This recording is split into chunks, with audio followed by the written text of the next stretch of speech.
The CGA Tour, a podcast unlike any other. Now your host, Calvin Alexander.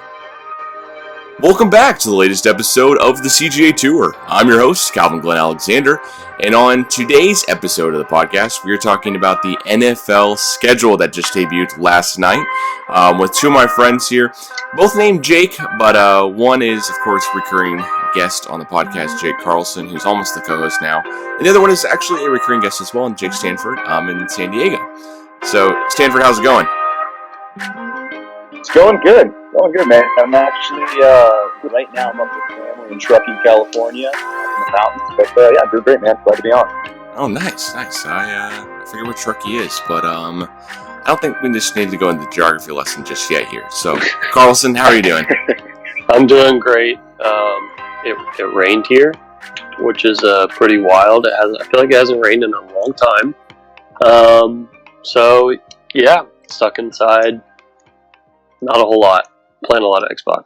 Well, in our podcast efforts to keep everyone updated on the recent weather reports, it hailed here last night in Oklahoma, I will say as well. Small hail, though. Nickel or dime size, non-damaging hail. I saw one of the, I think the Delt House at OU got struck by lightning and burned down. What? Oh, wow. Really? Yeah. Oh, that's. I was gonna make a joke, but if it burned down, that's actually kind of tragic. So yeah. Luckily, no one was hurt, as far as I saw. That's definitely good. Everyone should be home, off campus, all that type of stuff. I don't know. Can you guys hear the telemarketer calling us in the background here? Yeah. All right, cool. I'll just try to take that out later, but just for all the listeners of the podcast, the telemarketer calls the house at my parents' house about one every 4 minutes. Should we just fill this with gibberish so it's easier to cut out?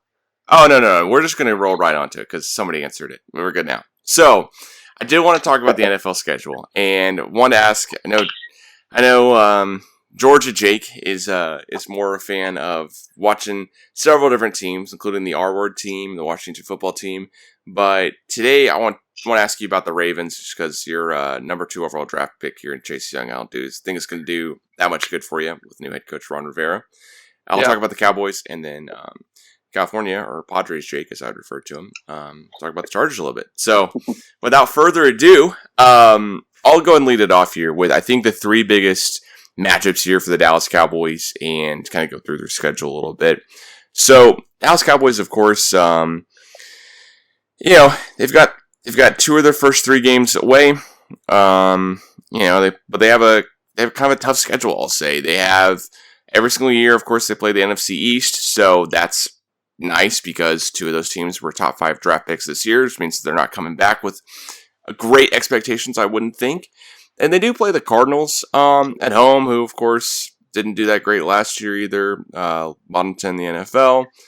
But then, several teams that I would think that could be in the playoffs, in the Pittsburgh Steelers, Minnesota Vikings, and Baltimore Ravens. So, I guess if I'm a Dallas San Francisco 49ers as well. So, as a Dallas Cowboys fan myself, besides the division rivals, I think the biggest matchups are definitely going to be Ravens, Niners, and then I would go Vikings probably. Yeah, Vikings. Just because, but at the same point, like Kirk Cousins tore up the Cowboys last time they played each other on like Monday night or something like that. It was odd. Kirk Cousins actually had a good game on a nationally televised game. But yeah, I mean, as a Dallas Cowboys fan, we do play the Bengals. We do play the Cardinals. So those should be 2 easier wins, I'll say. But then, as probably both of you guys know, the Dallas Cowboys also are prone to lose games they should win. So, who knows with that one. And then the Rams, like the first game of the year, the Rams won't be easy either. They'll bounce back a little bit from last year at least. And I think they'll be in the playoffs this year, where last year they were barely outside of it.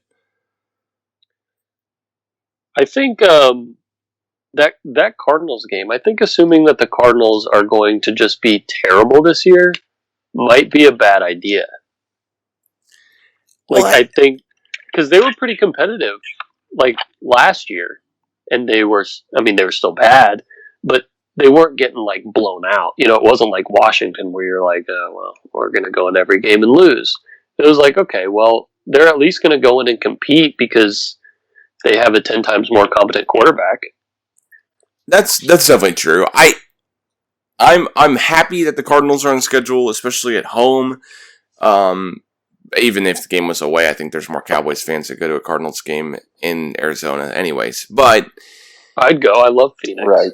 Love Phoenix. And anytime I've ever seen a Phoenix versus Dallas Cowboys game ever, it's been basically an entire Cowboys have like filled like half the stadium. It seems like it's just crazy. The Cowboys nation is all over the country. But I guess that's what you get when you have a super, big fan base. But the Cardinals, I think should be a win. I'll say it that way. I think it just should be a win. They've got second year quarterback, right? Still young dude, still young NFL head coach, that whole type of stuff. I think that just should be a win. Bengals game should definitely be a win, unless Joe Burrow just comes out, I don't know, out of nowhere and is able to just take this Bengals team to new heights or whatever, but I don't see that happening in his first season.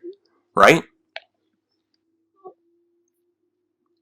No, I don't. I mean, That's a tough ship to turn around. I agree. He basically has like Chris Paul at wide receiver. He gets hurt all the time. AJ Green does.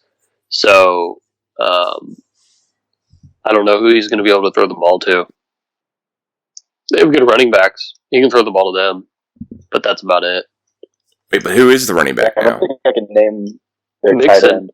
I don't even Nixon. know who it is. That's right. Okay. I think their tight end's Eifert, but I don't. He's like. Wait, I think he left in free agency, right? Oh, did he? I mean, he's always hurt too, so yeah. It's not like it would really matter. I think Nixon is probably the only weapon on that team I can think of. Well, and you would think the defense isn't anything to talk about either.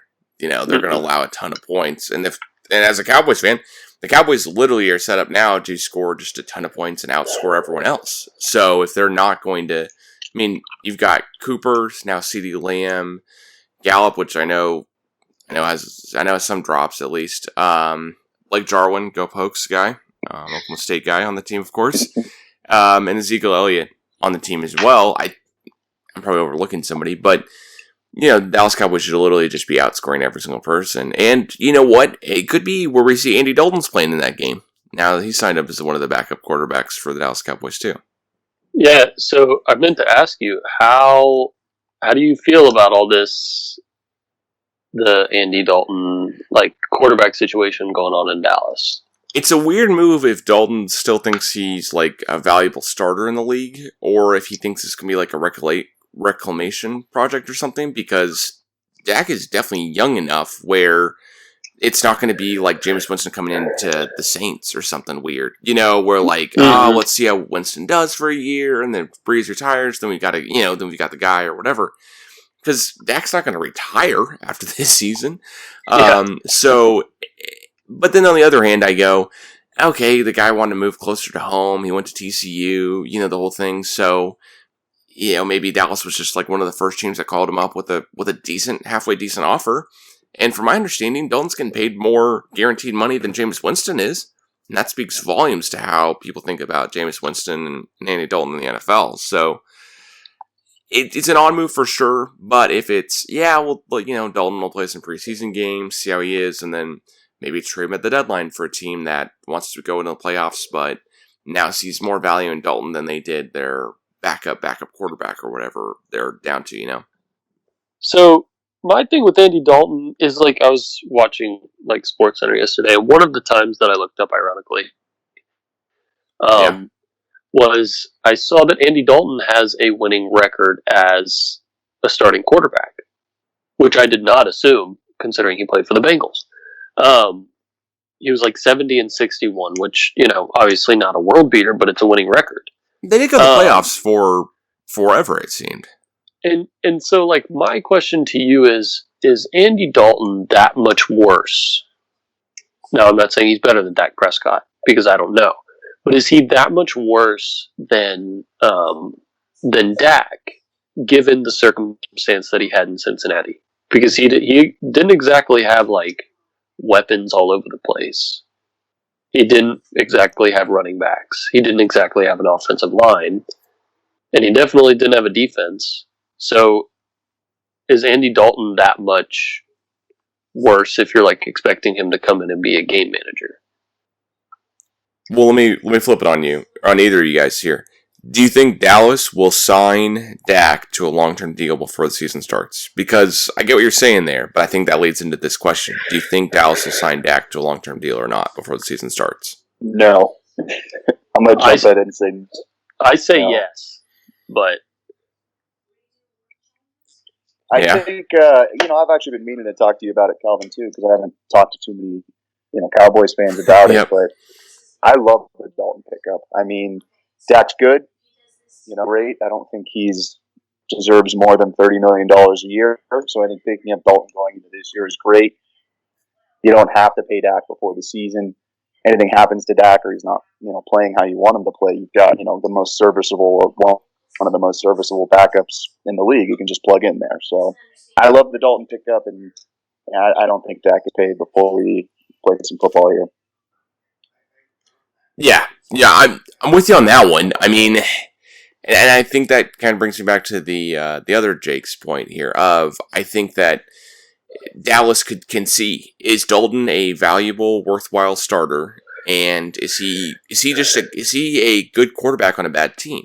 Would he have put up these good stats and got teams to playoffs, et cetera, but he just needed that one more guy besides AJ Green. He needed that one more, he needed some defensive help every so often. He needed that running back for years or whatever. And last year, albeit if you're the Bengals, yeah, you're probably going to bench him because you have a new head coach and you're going to try stuff out and try to figure it out or whatever. Or maybe you go, hey, you know what? We need to just completely rebuild. This whole thing's done. And that's why Dalton got benched. That's the only thing I'd come back and say, is Dalton good or bad?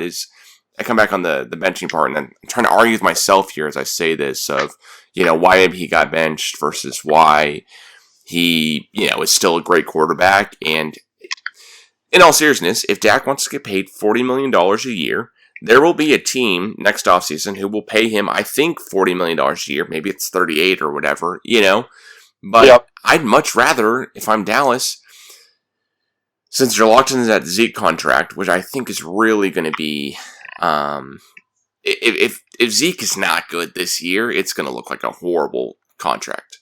Just because he looked decent last year, but he wasn't a world beater or anything. And, the Cowboys didn't make it to the playoffs. That's all I need to say on that. So,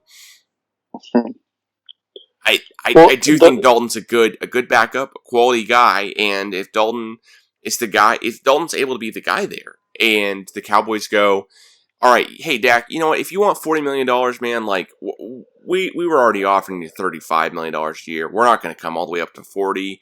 You're a later round draft pick, and you haven't taken us to the playoffs every single year. And the best year you've had so far, we still lost like in the first or second round. The offense didn't look great. So you got a new head coach here, Mike McCarthy, and if he comes in and he goes, hey, you know what? I've got no ties to Dak Prescott, and Dalton looks good in training camp, I think we could see a real quarterback battle too. And they really play down Dak's contract. So my question, I don't necessarily think Andy Dalton is better than Dak Prescott. I don't necessarily think he's worse, though. Like, if you put Andy Dalton in the same position that, like, Kirk Cousins had in Minnesota, what's the result? I think that's a great question, though. I think that's a great... Because as a Cowboys fan, I think that if Dak goes and plays in Minnesota instead of Kirk Cousins, he might make the team a little bit better, but it's not a guarantee. Yeah, and like that's why I think like Andy Dalton can't be trust me, I'm not some Andy Dalton homer. I'm not some Dak disliker. I could care less.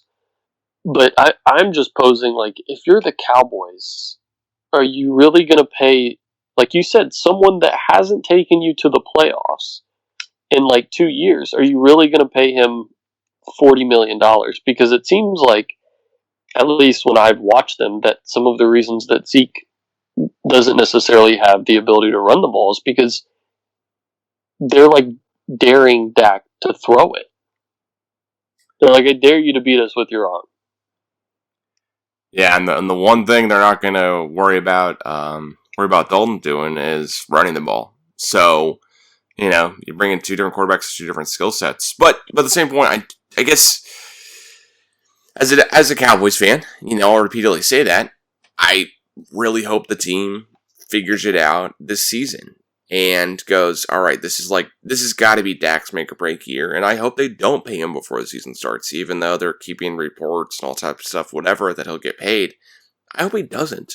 I hope he plays underneath the franchise tag, and I think the Cowboys' best idea so far is that they go, hey, if you want to hold out, we'll start Dalton. Like, we have if you want to hold out, we basically have a backup now. This won't be a Melvin Gordon, type of thing, or this won't be a Zeke thing of last year, where it's like, oh man, if we don't have Zeke, who do we have? It'll instead be like that Melvin Gordon with the Chargers of, all right, well, we got Austin Eckert, so do whatever you want to do, man, but we're not going to pay you, all the money in the entire world for you to, hold out. And I think the Cowboys are going to try to play it that way, and I really, really hope they do. So I guess those are the Cowboys matchups I want to talk about, as well as the Dak Prescott and Andy Dalton thing. I think it is odd that the Cowboys signed Dalton. I thought he was going to go to the Patriots or, I don't know, Jaguars. I think would have been a good pickup for them as well. Just, are they really set on Gardner Minshew? Just a 7th round quarterback, like, with one season and not even a full season kind of starting, but not like he took him to the playoffs or anything crazy. Minshew's...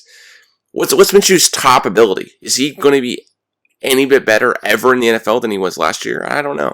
So, it's odd to me that Dalton... ability is off the field. It's just marketability, I feel like. He's got moxie. He's not a great player, though. Exactly, yeah. Well, you saw him play a little bit more for Wazoo, right? Washington State? Yeah. Yeah, I was actually a fan of his... at Wazoo, I'm a big Mike Leach guy. I actually read his book a couple weeks ago, Swing Your Sword. It's great if you haven't. But yeah, so I was stoked to see him come up in the league last year. I was all in for Minshew Mania, but just for the fan aspect of it, just for the excitement. I don't exactly believe in him as a franchise quarterback. Yeah, I just I don't know. There's several quarterbacks, I think, in the NFL where you're always like, year to year, you're kind of trying to figure out, is this going to be the guy or is this going to be the guy? And you had Josh Rosen for that first year where Cliff Kingsbury came in after the end of the season with the Cardinals. And I know people in the podcast heard me talk about before. I still think Rosen could be good, not just because half my family went to UCLA, but I still think he could be good. I think he got sacked. He got sacked the most amount of times in that season he played and started for the Cardinals. So I think he'd still be good, but clearly he has to be traded somewhere else now. But I think the same thing could be said for Minshew of, okay, I think he's almost the opposite side where we're valuing this guy like he's great when, yeah, sure, he might have been a system dude in Washington State, but I'm not saying every single quarterback in the entire world that has to be the best in the world has to be drafted in the first 2 rounds. Look at Tom Brady. But it is odd, especially with every single bit of film out there and every single bit of information that, oh, he's a 7th rounder and, oh, all of a sudden we're going to market around him and say he's, Minshew Mania and the whole thing. So I think that's odd as well. But, all right. Jake, do you want to talk about the Ravens a little bit and their schedule here? Yeah, I'll give the Ravens a go. So for no consolation, I am not necessarily a Ravens fan, but I like watching them play. So for all those people that are like, I thought you were a Washington fan, they're in the DMV, so if that counts for anything. Yeah. But I think, like, for the Ravens, so obviously that Week 3 matchup with the Chiefs is like one of the big, the heavy hitters. And they've got a really tough schedule. Seems like the only benefit they have is they get to play the NFC East this year. So, they play the Texans there. They play Chiefs at home, Steelers at home, at the Colts, at the Patriots, Titans at home, Cowboys at home, at the Steelers, Jaguars at home, if that matters.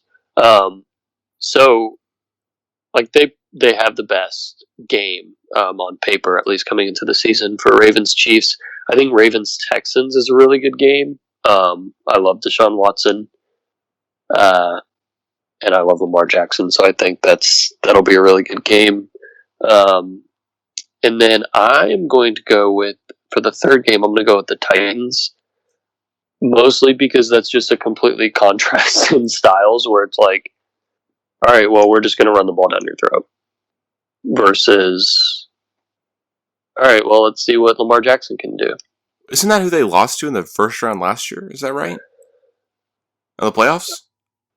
That sounds right. Maybe the... Yeah, because wasn't the Titans win 3 games? They beat the Patriots, and then or win 2 games, excuse me, they beat the Patriots and somebody else. I'll look it up real quick here, but I think it's definitely a good pick. It is going to be interesting to see how Derrick Henry runs over everyone, or not, I guess, you know? Yeah, I like Derrick Henry a lot, but... yeah, that was the first round matchup last year. So the Titans shocked the Ravens 28-12. Yeah, that was a crazy weird game. Baltimore could not score on that defense or whatever it was. I'm not sure, but that'll definitely be one I'm looking forward to. I'd also say the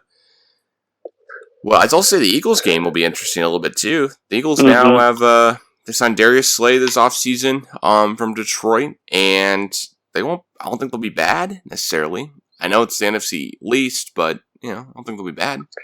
So I had a question. Since both of these teams play the Browns, are we like completely out on the Browns this year, or because I don't know what to take from them, to be honest. Stanford, I want to ask you that because both Carlson and I went to Oklahoma State. Clearly, are not Baker Mayfield fans, but you went to Oregon. West Coast guy. What do you think of the Browns and Baker Mayfield? So I remember when Baker was tearing it up at Oklahoma, won the Heisman, and was getting all that, sort of in trouble with the media for grabbing his junk and planting the flag. I loved that. I wanted Oklahoma to win the national championship.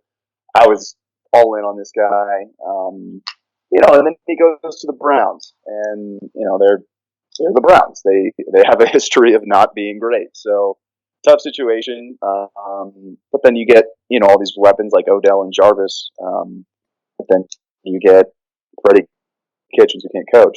It's tough, man. I feel bad for him. I think he's a talented kid, but he's not in a good position. And I'm not in on the Browns this year. I think I'd say 500 or less, 8-8 or less. So, and definitely not playoffs. Definitely not decent this year is what you're saying for sure. No. I mean, they win like 6 games last year. Yeah, it wasn't. I think they maybe win a couple more games. I don't see him in the playoffs. I don't know. I could be wrong though. I remember last time I was on, we talked about we did sort of the same show talking about the Cowboys and the Chargers preview, and the Chargers were coming off a great year, winning the playoff game. So I think I had them at 10-6 or 11-5. I think I had the Chargers at 13-3 or something. Yeah, I did not have the Chiefs being good. Right. Yeah. But, so I don't have a great track record, but I'd say I'm definitely not in on the Browns. I don't know what they've done on defense to make their team improve a ton on defense, and they've got another new head coach, another new offensive coordinator for Baker. I gotta say this. I've heard the Colin Cowherd segment, on ESPN 7,000 times, it seems. Or I guess on Fox Sports, excuse me. But it's Fox that... Sports, come on. Yeah, it's my bad, Cowherd, my bad. I'm sure he's listening. But I've heard it, and it is... Baker is the slowest dude on the field besides the lineman. And that does, I think, matter if you're Baker, if you're an undersized quarterback. If you're Russell Wilson, it's not a big deal. But if you're Baker Mayfield, I think it does matter. And I think that dude either... Because no matter what, he's got to roll out of the pocket a little bit to get some clear throwing lanes. he's not going to be the 6'3", 6'4" dude throwing over guys. And I just am not, I'll believe it when I see it. That's kind of how I think of it. It's like Mayfield was perfect for NCAA. The way he played in NCAA of him being able to take off and run for first downs and couple, whatever it is, break a couple tackles on smaller defenders who are coming up and get him, and playing the mismatches of, okay, well, linebackers are a little bit just kind of quick enough to get him, but in the Big 12, quarterbacks are definitely, good enough to get to him, but if, then they've got to leave their coverage or their assignment or whatever it is, and the defensive linemen were definitely too slow to get to him. NFL, I think that everyone's just a little bit more faster, and the game's just a little bit more faster, and that's what's going to catch. Right. That's what's caught up to Baker. I think that difference is really caught up to him, and I've compared in the past Baker to Johnny Manziel. I'm not necessarily trying to do anything similar with the off the field stuff at all, but on the field stuff, if Manziel keeps his head together, is he somewhat as good as Baker or close to it or whatever? Especially if Manziel had. Wasn't throwing to Terrell Pryor as his best wide receiver option, right? And instead he was throwing to Odell and Jarvis. And that's where I come down to is like, listen, I think he's a great quarterback. He would definitely beat me every single day of the week. I'm not even comparing myself to him whatsoever. But he's just a little bit too slow. He's just a little bit too slow for the NFL. And I think that's going to catch up to him I think it's going to keep catching up to him. And that's why I'm out on the Browns. So then I've got a quick question for you. I completely agree. I think he's a better fit for the NCAA. He could outrun those guys, and now he can't. So then, would you say, do you think Kyler Murray is going to have a better professional career? 110%. Yeah, I think. I'll say it this way: when Johnny Manziel and the spread offense was at Texas A&M, I watched the replay against when they beat Bama at Bama, right? And almost all the plays they're playing 4 wide receivers or they're playing 3 wide receivers or whatever, and they're just stretching the field. And they're literally playing the game of, we've got these guys as receivers, Cough, CeeDee Lamb, Cough, Mike Evans, whoever it is. We've got these receivers, and we've got a decent O-line. I mean, the guys that got drafted out of that OU offensive line, 4 dudes were drafted. So that's awesome for OU. Great job recruiting and bringing up the players. But I think that just speaks to how Baker is.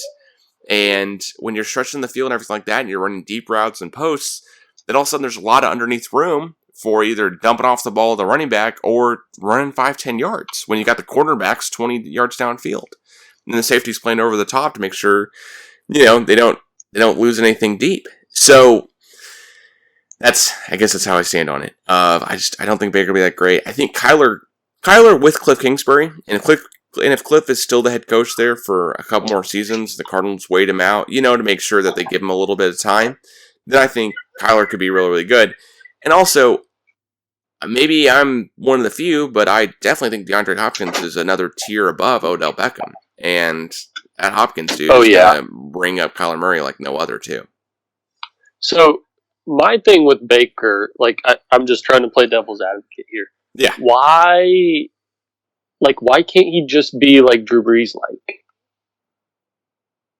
I don't think he's that wise enough yet, to be honest. Well, I think he could be, but maybe give him 5 more years. How many years did Drew Brees play with the Chargers? Do you know at Stanford? Wasn't it his rookie? 4? Wasn't it his rookie deal? First contract or so? Okay. Yeah. So maybe Baker maybe that's the thing. We'll see Baker have a resurgence or whatever, I mean, I hope and pray he doesn't have anything similar to the same injury that Drew Brees had, of course, but, a change in scheme and offenses and getting a little bit wiser as you get a little bit older and reading defenses better, maybe that'll be the difference for Baker. That's always been my thing is I'm just like, why can't Baker be Drew Brees? What, I'm not trying to discount Drew Brees, but when you just look at, the things we've been naming, like the height and having to get out of the pocket, stuff like that, why can't he just, and maybe he just doesn't have the talent, maybe he just doesn't have the skills that Drew Brees has, as just a quarterback as a whole.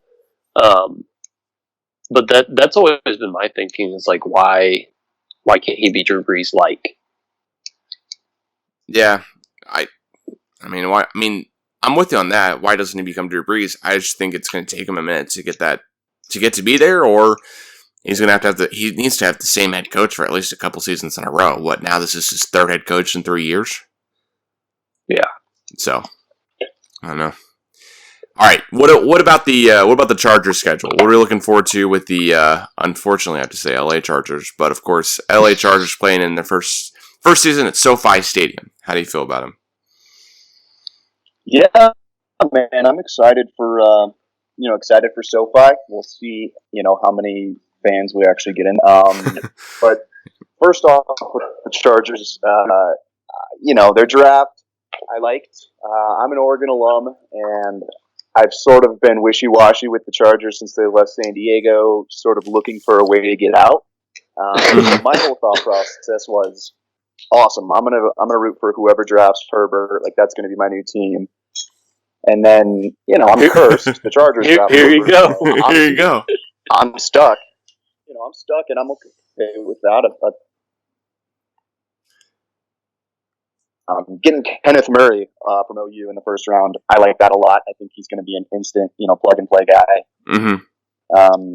The wide receiver from Ohio State we got in the late rounds. Love that. But then looking forward to their schedule. We get who was the wide receiver the Chargers got? Sorry.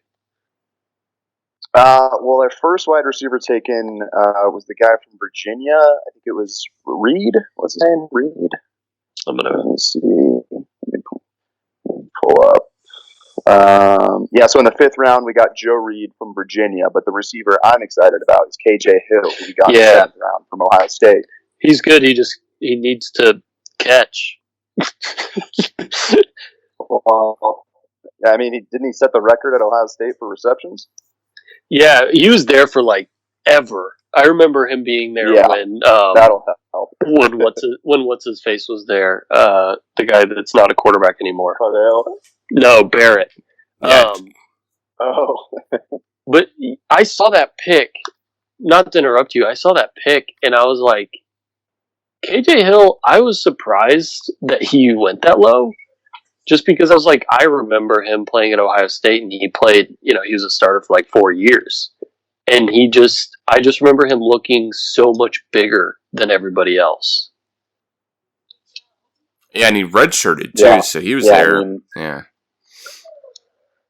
Yeah, we're getting an old guy who's got a lot of experience. The whole is being in college for longer good. The whole Joe Burrow, is he going to be good? Who knows? But I was just happy to get an Ohio State wide receiver in the seventh round. But looking at their schedule, we've got the NFC South. It's going to be fun. I've circled for their biggest games.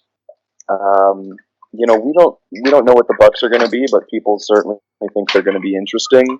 Obviously with Tom Brady and Rob Gronkowski. So I've got Tampa Bay circled as one of the biggest out of conference games.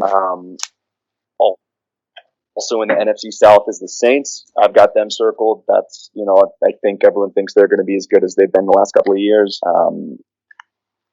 And then, if we were doing in-conference games, the Chiefs, Chiefs every time. They're the best team in the NFL. But if we want more out of conference, I think the Bills. We play the Bills, and I think the Bills. All of these games I've mentioned are at the away games, so... Playing in Buffalo, I think that's later in the season, so that'll sort of be at a time where, I don't think Herbert's going to be starting to start the season. I think we're going to go with Tyrod, and they've said that. But the Bills game's a little bit later in the season. Maybe we'll see Herbert starting to play, in cold Buffalo. And then outside of the games, I think are going to be, challenges. I thought, those 4 games at the Bucs, at the Bills, at the Saints, at the Chiefs are going to be the toughest games I'm excited for. Week 1, we got the Bengals. Yeah. I don't think Herbert's going to start, but Joe Burrow's clearly going to start. So we're going to get to see Joe Burrow's first NFL game. hopefully Tyrod is. I saw some videos of him working out last week. He looks like he's doing well. Hopefully he plays well, and we're going to see Joe Burrow's first NFL start against the Chargers. And then we've also got the Dolphins, and I think that's later in the year as well, or at least halfway through the season. So again, I'd love to see a Herbert versus Tua matchup. Who knows if we'll see that, but that would be awesome. And then I think the Broncos are going to be a lot better than they were last year. I don't know about Drew Lock. I think they've got a great end, so I'm excited to watch the Broncos and the Chargers play. Yeah, I was going to say, Drew Lock's the other guy where I put him in the same category as Minshew, where I'm like, is he good or is he just better than Joe Flacco? And that's, yeah. I wouldn't put Drew Lock with Minshew. I think Drew Lock's a little bit, I don't want to say more respected, but I think he's a little bit better than Minshew. Yeah. I agree with that. But yeah, I agree. I have some questions for you, other Jake. So I really like Tyrod Taylor. I've never thought that he was as bad as everyone makes him seem. Like, he's really not a bad passer as much as people want to say that he is.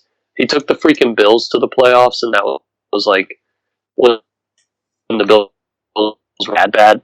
And he got benched, and then they benched him, and then he comes back and still takes them to the playoffs, which I think is like an incredibly noble thing that you can do. So I've always liked Tyrod Taylor. I also really liked playing with him in Madden because he was like the Lamar Jackson that you could play with. Yeah, he was like the Lamar Jackson you could play with before Lamar Jackson. And then the Anthony Lynn. Like, I really like Anthony Lynn. I know some people don't, but I guess I was curious on your opinions on those two guys. Yeah. Great questions. I think starting with Tyrod, I think he got sort of a bad deal too. Like you mentioned, I don't think he's as bad as people thought. He led that Bills team to the playoffs. I'm pretty sure that year that they needed a lot of help in that Week 17, if I remember, but still got him. So he's better than people think. And I think when we drafted Justin Herbert, the reaction from a lot of Chargers fans was, all right, we're going with Tyrod. A lot of Chargers fans don't think Herbert's ready. And then me personally, I've got bias to Herbert. I want to see him succeed, but right now on this date, Tyrod Taylor is probably the better quarterback. So I'm excited to see him play 4 to 8 games, I would guess, but who knows? And then to Anthony Lynn, I was excited when we got him. I honestly, didn't know much about him before picking him up, but after reading up on him, he seems like a tough guy. He's got a crazy story about almost losing his life in an automobile accident. So I got a lot of respect for the guy, and he took us to the playoffs for the first time in I think it was like 6 years. Got us a first playoff win in 6 years, or something like that. So he's done some good work. Not much, but I'm ready to give him at least 2 more years before I start, talking trash on Anthony Lynn.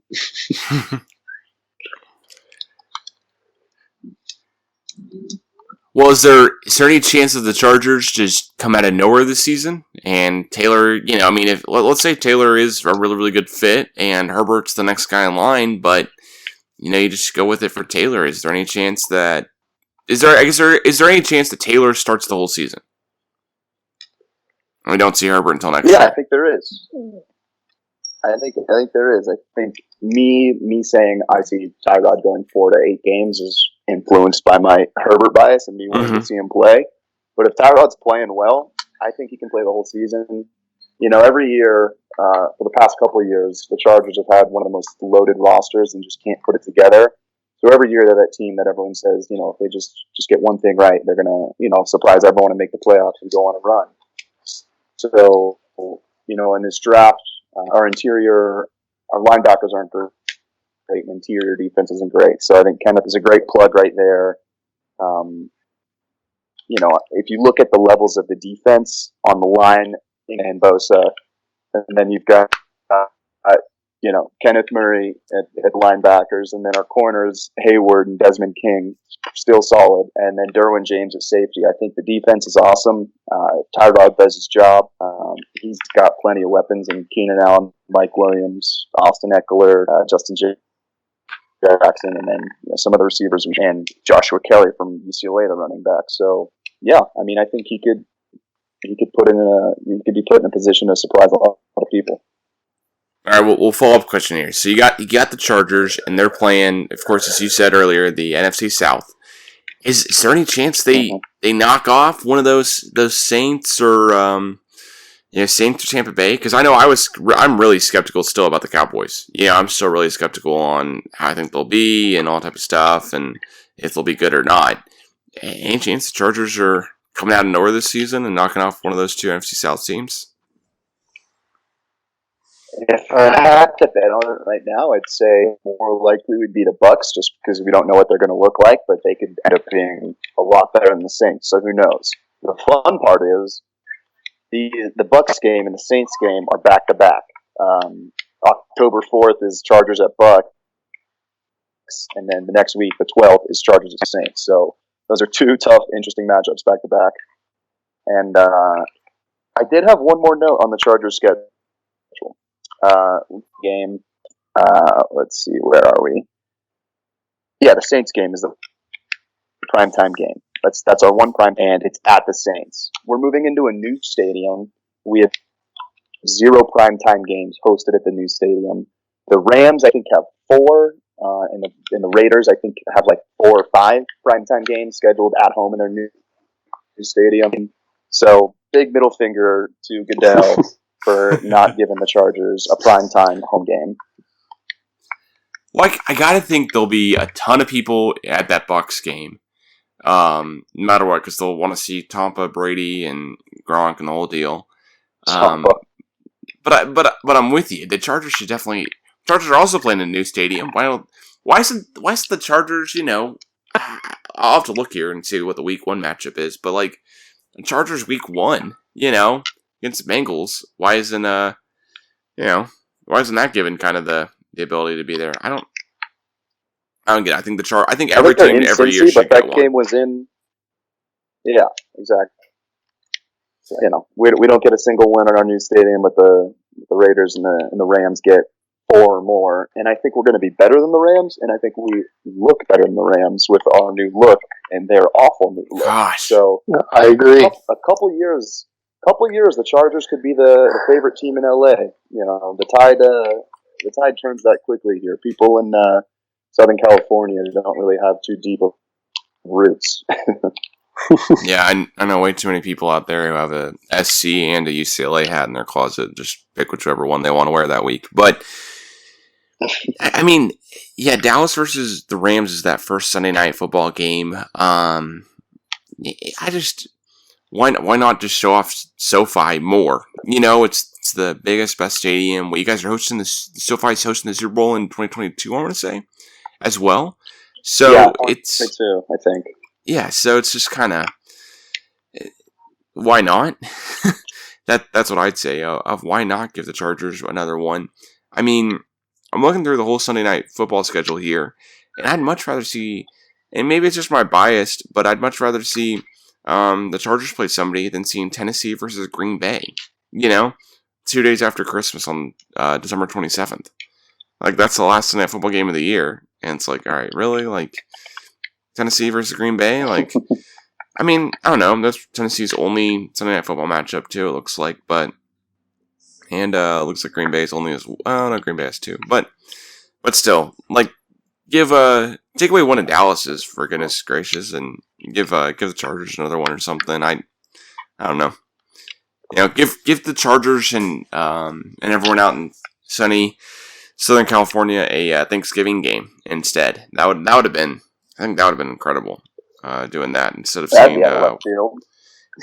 Yeah, for sure. But do that as like as like the night game or whatever. There's 3 games being played on Thanksgiving this year, and of course it's Detroit, and of course it's Dallas. But you've got Houston versus Detroit, Washington versus Dallas, and Baltimore versus Pittsburgh. So That Baltimore-Pittsburgh one's going to be a fun one. That'll be a good one for sure. I wonder how Big Ben will be coming back this year from injury. I was curious on everyone's. Huh? I was curious on everyone's Steelers opinion going into this year, because I want to say that the teams that we've talked about are supposed to play them. I believe all three of them, and the Ravens play them twice. But I just didn't know what to think of them. I didn't know if I was selling them too short, maybe putting them too high. I'm not sitting here like the Steelers are going to the playoffs.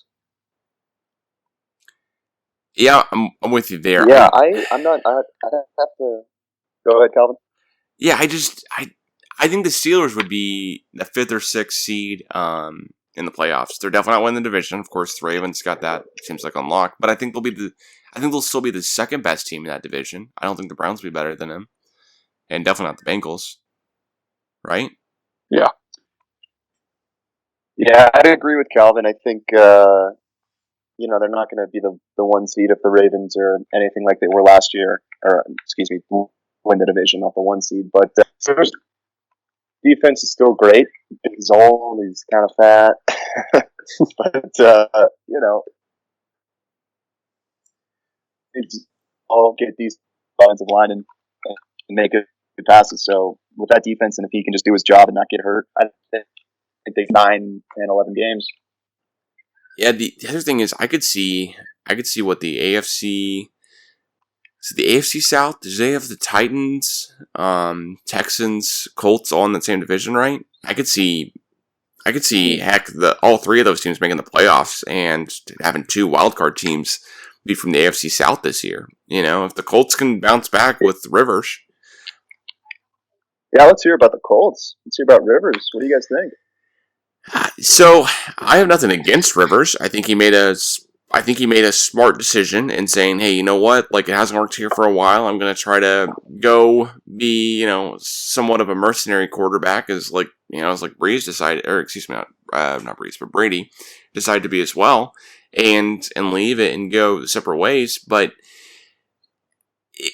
I think that the Colts will give them a great option to win. They still have T.Y. Hilton. They still have a seemingly good defense. And, if the Colts can put a good O-line in front of Rivers, that's the one thing I know Rivers can't do is really spend a lot of extra time running around the pocket. That's not what his forte is. I always remember him throwing up interceptions when he has to do that. So if he can stay in the pocket a little more and be better that way, I think that he could have a really, really good career with the Colts, whether that be 2 years or 3 or 4 or maybe even 5. If it's, it seems like Rivers is just, gonna, at some point, we're gonna see a steep drop off of Rivers. But I think the Colts can be good this year.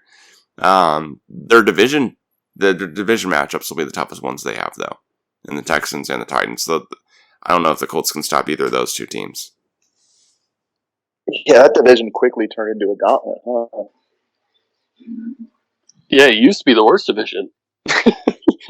Right? But yeah, I'm with Calvin on the whole Rivers thing. I know who their running back is. Right. Yeah. Yeah. I honestly can't tell you who their running back is. But I'm excited. I grew up a huge Phillip Rivers guy. I've got his signed jersey. It's been on my wall since I've been 10 years old. So I miss him on the Chargers, but it was time to move on. So Colts are going to be my second favorite team this year. I'm hoping they can, get Phillip to that promised land and get him a Super Bowl. I think that'd be awesome for him. Their starting running back is Marlon Mack, and then I'm looking through the Colts schedule here. Duh. Yeah, it's kind of one of those, I just kind of forgot. I think he was injured in last season, though. Maybe that was the difference or something. But Colts this year looks like they, if I'm right on this. Oh, yeah, they play oh, wow. Do they play the AFC West? No, it's just that's weird. They play the Raiders, Steelers, Packers, Ravens, Lions. Yeah, the Colts schedule is odd to me. Yeah. But the Vikings, now they play the Jets, Bears, Browns, Bengals. So that's a string of games where, seeing how good or bad the Browns and Bears are, you should win those 4 teams in a row. But the Jaguars started the season. I mean, this could really be a good matchup for the Colts here. They play at the Titans, of course, on Thursday night, but on on a short week is why I'm saying that, after they play the Ravens. But yeah, the Colts could be good. I think one of the big things for the Colts, which I think they've struggled with, is T.Y. staying healthy. I think if he's healthy, obviously, that'll help Rivers immensely. Especially because, Rivers likes to just gunsling the ball, and T.Y.'s, I would call him a significantly faster receiver than Keenan Allen. So, I think that definitely would help him a lot if T.Y. was able to stay healthy. Well, okay. And so I have one more question for you guys here. Let's kind of wrap up the podcast. How do you think the Patriots will be this season? They have the... I'll set up this way. They have the toughest strength of schedule entering 2020 based on their opponent's win record from last year. And, of course, that's including the Dolphins, and the Jets win record in there, which both those teams were bottom 10 in the NFL. So how do you guys think the Patriots will be this next season? They supposedly have the hardest schedule, or one of the toughest in the NFL. I'll give them 500. Yeah. And I feel like that's being a little generous. I'm leaning more towards Belichick being a good coach, opposed to my faith in the Patriots, or my faith in Jarrett Stidham. I feel like 500 is probably pretty solid, because I think a lot of the teams, I know the Ravens played them, but yeah, it seemed like they did have a pretty tough schedule. So I don't see them going to the playoffs. I feel like the Bills will probably win that division. Mm-hmm. But I watched Jarrett Stidham play at Auburn, and sometimes it would make my eyes bleed. So I think there was a play when they played. Oh no, that was this year. Never mind. Jarrett Stidham wasn't there. But Auburn clearly could have beat Georgia this year if their freshman quarterback makes a 2-yard dink pass on 4th down. But yeah, well, on the opposite end, the Ravens have the easiest schedule of the season based on last year's winning percentage of the teams they're playing this year. And to tell you about the Patriots, I think they could be just tanking for Trevor Lawrence, and just go, screw it. We'll win 1, maybe 2 games, whatever. This year will be a wash. We'll get Trevor Lawrence in, and then we'll go for broke or whatever. They're already set up with the toughest schedule, and I don't think they're playing Tampa Bay this year, so they're not really going to have that Belichick revenge game against Brady. So let me double check that though. Yeah, I can't put my finger on the Patriots. I mean, this is going to be a different team than we've ever seen from them in the last 20 years. What I am looking forward to is they play the Chargers. And the Chargers, I just looked it up, haven't beat the Patriots since 2008. The Patriots have beaten them in the playoffs 5 times since 2007. So really looking forward to hopefully beating the Patriots, but who knows? Heck, that would definitely be a great win. For sure. I'd love to see the Patriots just have one bad season, regardless of if they're tanking on purpose or not. Just have one bad season, It's kind of like Alabama. Yeah. Alabama have just one bad season. Gosh, that'd be great as well. It's kind of like OU for my all the Big 12 fans out there. Just, hey, one season where you guys don't win the entire conference just that easily. Maybe this will be this year though. They got new quarterback. Oklahoma State's coming back with a lot of starters though, so I can talk Oklahoma State football. Yeah. Can I one up you there, Calvin? I'll go one season for OSU where we don't lose to Kansas State or Texas Tech or something like that. We don't have that dumb Arizona State loss or whatever it is. It's unbelievable. Yeah. Sorry, don't talk to me about losing ASU. Yeah, I'm throwing salt in the wounds of last year. I'm throwing salt in the wounds of Stanford here. That was on purpose, I gotta say. Yeah. I mean, that loss against Texas Tech last year, man, that looks worse and worse. The Texas loss too, man. Those were both terrible. Yeah, but that was like right after they played LSU, and I was like, maybe they're okay or whatever. Yeah, and then by the end of the season. But if they threw me in to coach the last 2 minutes of the game, I would bet my life that I would not screw it up. With you and against you there. Because that was the Texas game where it's like, why aren't we kicking field goals? And we just kept going for it on fourth down every single time. And we didn't get like any of them. And we ended up losing by a very slim amount, which if we would have just like kicked the 1 or 2 field goals, we would have won. Yeah. I mean, last season, Oklahoma State season could have gone a lot better. But then again, we had a true freshman quarterback, right? So, and then he got injured. Yeah. So I'm gonna still cut Gundy a break on that one. Maybe I shouldn't be, but I'm still gonna try to cut him a break as long as I can for true freshman quarterback. And I mean, what else can you do, right? I'm not going to, but yeah.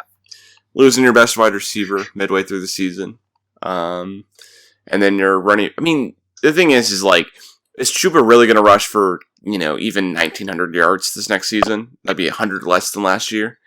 Is it really going to? It's like, dude, it's just so hard to believe it will.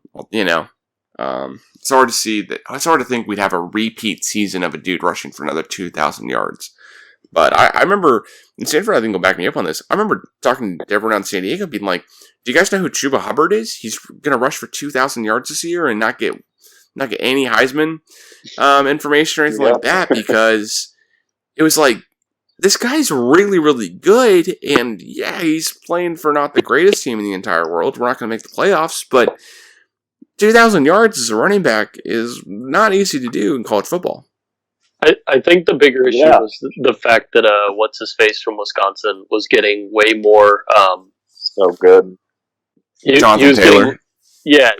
Who I think is like supremely overrated. I have thought that for a very long time, because I think like putting up big offensive stats in the Big Ten is like Devin Booker scoring a lot of points for the Suns. It just really doesn't matter at all.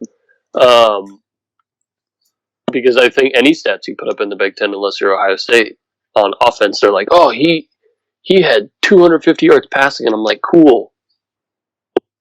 I don't care. We had 500. It doesn't matter to me. And Jonathan Taylor fumbles the ball a lot, so. We were just talking about the Colts, and I wanted to look up Jonathan Taylor real quick. Guess who is probably the new starting running back for the Colts this next season? Fumblerooski? Jonathan Taylor. Yeah. I kind of forgot. Let's see. Where did they even take him? At what pick? Man. It was in the second round, I thought. It was like incredibly high. He's going to have he had a better offensive line at Wisconsin than he probably will for the Colts. Yeah, he selected 41st overall. I just think Taylor's going to be... Dude, the one guy I will say is Bryce Love. I think Taylor and Bryce Love will be like in the same boat in the NFL. It'll just be... Remember when Bryce Love was getting all that Heisman information and nominations and all that type of stuff? And by the end of his career at Stanford, it was like, wait, who's this dude? I mean, I don't even know. I don't. Do you guys remember where? He went to Washington. Really? Yeah. I'm pretty sure that Washington drafted him, and he still plays for them in the 4th round. I think he got hurt again this past year. But yeah, I've told Calvin this a lot, Jake, about like how I think running backs in the NFL are. Well, they're a dime a dozen, but like you also don't need a really good running back to win. Cough. Yeah. Like look at the Chiefs. Look at the Niners. Wasn't the greatest in the entire world. Niners, yeah. But I think there are this handful of running backs that like if you have them, you will win 4 more games than you're supposed to. Like, I think Saquon will end up being that person. I still think Ezekiel Elliott is. You know, and like, when I look at Chuba, I'm like, that guy, and I'm trying to like take all the bias out of it, but just watching him play, I'm like, that guy could completely change a franchise. I mean, tell me if I'm wrong, because Calvin, I know you'll want to agree with me. Well, yeah. But like, if I'm wrong, then please tell me. But like, I just look at him, I'm like, this guy just seems so much more elite a running back that we've seen in a very long time. So I don't watch any Oklahoma State football, but I see the numbers that guy puts up, and it's ridiculous.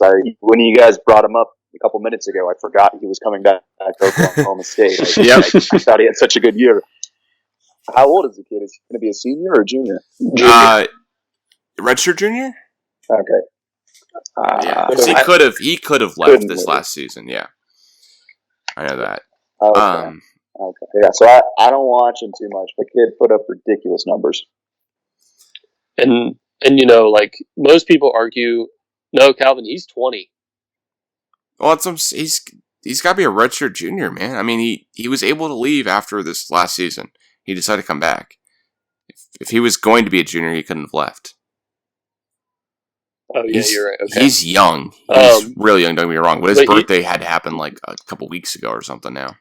Yeah, because he's young for his age. Mm-hmm. But Calvin and I have like talked about this a lot, about like how people think that the Big 12 stats are oversaturated because the defenses are so bad. Right. Which based off of recent production, there hasn't been a lot of merit to it. Like, because, a lot of the players, aside from the defensive side of the ball, like, a lot of the players that the Big 12 produces offensively end up producing pretty well in the NFL. At least the ones are taken high. So the whole Jonathan Taylor thing, I'm like, then I'm just going to double standard you and say, well, he's in the Big 10, so I don't really care. Right. That's my bit. Yeah, Hubbard will be 21 before this season will start. His birthday is in June, so he'll be 20. He'll be 21 before his junior. I guess his junior season. So he is really young then. Yeah. For his age. Yeah, but still, I mean, there's guys who get drafted at 21 in the NFL. So what'll happen to him? I did think it was disrespectful that Bleacher Report put him as the 27th overall draft pick next year for Tampa Bay. It's like, yeah. I just think he could. The McCaffrey comparison is hard, but a first rounder. Yeah. I think he'll be. Maybe I'm just getting a little mad at Bleacher Report, but I think he'll be a top 15. I don't know. Did any running backs this year go? No, we had one running back go in the. Yeah, it's just hard to value running backs right now. Maybe that's what I'm dealing with, because this year there was one running back that went in the first round, and it was the last pick of the first round to a team that just won the Super Bowl, of course, and the Chiefs. I think Hubbard could be that McCaffrey. That was the comparison they had, though. They compared, Bleacher Report compared Chuba Hubbard to Clyde Edwards-Helaire. Yeah, he's... And I think, like, my head exploded just because I don't think they watch football. I'm like, well, he rushed for over 2,000 yards. Mm-hmm. Like, I'm not saying Edwards-Helaire is bad, but he didn't rush for 2,000 yards. Yeah, maybe that was the part then. He's like a scat back. He's like Austin Eckler, which is fantastic for the Chiefs. But am I going to, like, tee up a play specifically for him to run between the tackles? Probably not. I mean, I think there's no way possible he becomes a McCaffrey. I think that dude's like 1 in a million. But he could be like a lesser version. And, I'll be interested to see how Oklahoma State uses him in the offense this year, because clearly now everyone's going to know about him that plays him in the Big 12. He's not going to come by surprise like he kind of did last year. I'm not going to lie. And I think that he's going to surprise some people, but we'll see how good he is at catching the ball out of the backfield and stuff like that too, because he's going to have to do a couple extra things, and I really hope that Casey Dunn and the offense coordinator coaching staff for Oklahoma State really just uses Hubbard every way possible. You know, he wants to come back. He wants to go for the Heisman, the Big 12 champion. He said Big 12 championship, which I'm with him on that, of course.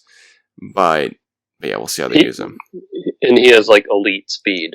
So I wonder what his 40 is though, because every single thing I've seen is that he's like not quick off the line. He's quick. He used to be a track guy, but like he's quick on that like fourth step or whatever, and yeah, he's an accelerator. But yeah, he's not.